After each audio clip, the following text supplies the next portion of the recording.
कहना चाहें तो जनाब आप अपने आप को अनम्यूट करके अपने विचार व्यक्त कर सकते हैं।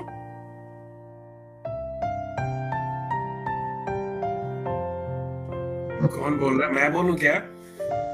राजीव सर आप बोलना चाहें तो आप बोल सकते हैं। नहीं, मैं आज तो सुनने में इतना मजा आया और शिवले का तुम्हारा बहुत ही अच्छा संचालन था, फ्लो था बिल्कुल ही बहुत अच्छा, 1 मिनट भी बोर नहीं होने दिया और बहुत ही मजा आया। और डॉक्टर शोभा दीक्षित का जो बोला है उन्होंने पापा जी के लिए, वो तो आपकी कविता लेनी पड़ेगी हमारे को, किस तरीके से मिल सकती है और उसको संजो के रखेंगे। काव्या को कर दूं, आपको मिल जाएगा? हाँ हाँ, काव्य को कर दीजिए, फिर मेरे को मिल जाएगा। ठीक है। और मैं कविता के रूप में तो कुछ नहीं बोल सकता, लेकिन अपना बस केवल फीलिंग ही शेयर कर सकता हूँ। और जिस हिसाब से मृणाल शर्मा ने बोला कि 20 साल तक पापा से गहराई से जुड़े रहे, इतना अच्छा लगा सुन के वो। और मैं एक बात बोलना चाहता हूँ, सब एग्री होंगे कि पापा जी बहुत ही साहस वाले व्यक्तित्व थे। और जो मेरे को उनके इंटरेक्शन से, जैसे फियर कंटेजियस होता है वैसे करेज भी कंटेजियस होता है, तो उनके साथ मिल के जो एक अलग सी प्रेरणा आती थी, एक अलग सी, मतलब आप कुछ भी बात हो जिस आप बोलते थे, बहुत ही साहसी आदमी थे।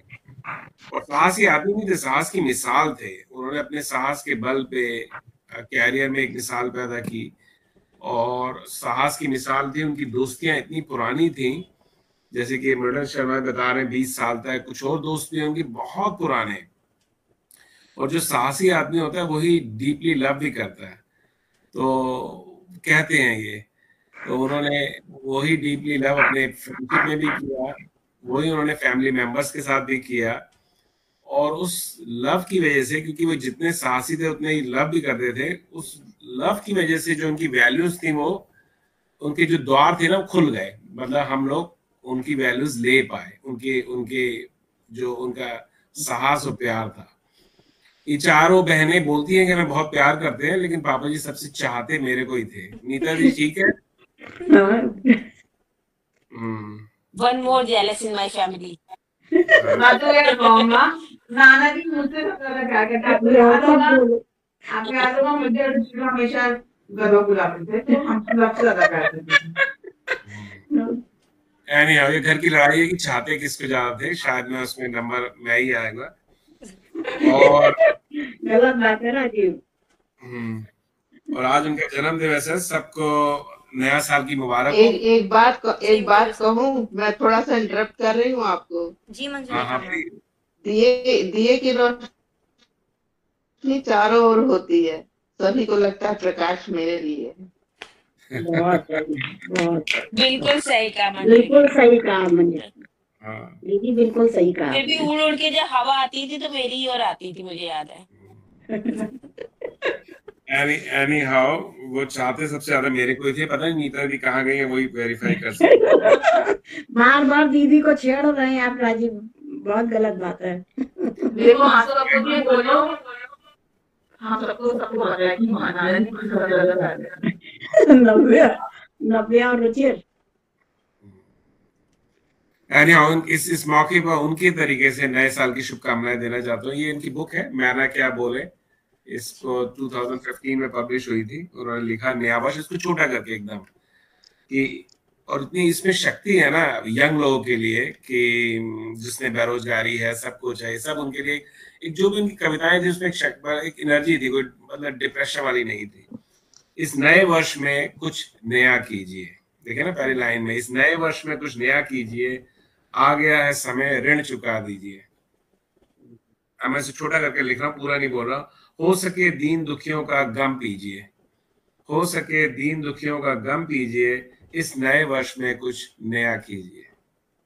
है चमन में जो कांटे तो मत कीजिए, है चमन में जो कांटे तो मत कीजिए, इस नए वर्ष में कुछ नया कीजिए। इस प्रकृति को प्रगति में सजा लीजिए, इस नए वर्ष में कुछ नया कीजिए। Thank you. Thank you so much Rajeev sir. और नए वर्ष में कुछ नया कीजिए, उम्दा लिखा है सरस जी ने, और आपने बहुत बेहतरीन तरीके से उसे यहाँ पर रिसाइट भी किया।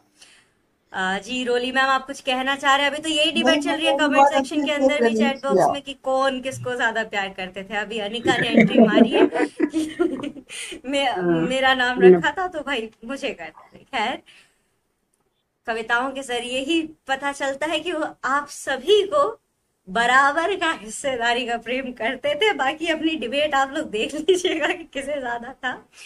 उसके अलावा thank you so much Rajeev sir, और आपने तो सरस जी के साथ टाइम स्पेंड किया है, तो of course you know how the personality was. And क्या करें, नए साल में नया, हमने तो केटीआर ने सरस जी की याद में आयोजन किया। Thank you so much, thank you so much. बहुत अच्छा, ये ऐसी यादगार है और इसको बढ़ाना है। ये नया बहुत ही अच्छा, बहुत ही सुखदायक और बहुत ही मनोहारी है। शुक्रिया मंजलिका मैम। और कहाँ 2-2.5 घंटे बीत गया पता ही नहीं चले। यही होना चाहिए जब सारे काव्य गोष्ठी, यही होती है ना, जब सारे कलाकार एक साथ जुड़ते हैं, एक दूसरे को सुनते हैं, तो वक्त का पता नहीं चलता। तो चलिए अब वक्त का ज्यादा ना पता चले, क्योंकि सभी का वक्त कीमती भी है। मैं कुछ बोलना था। जी ना मैम। सबसे पहले थैंक यू और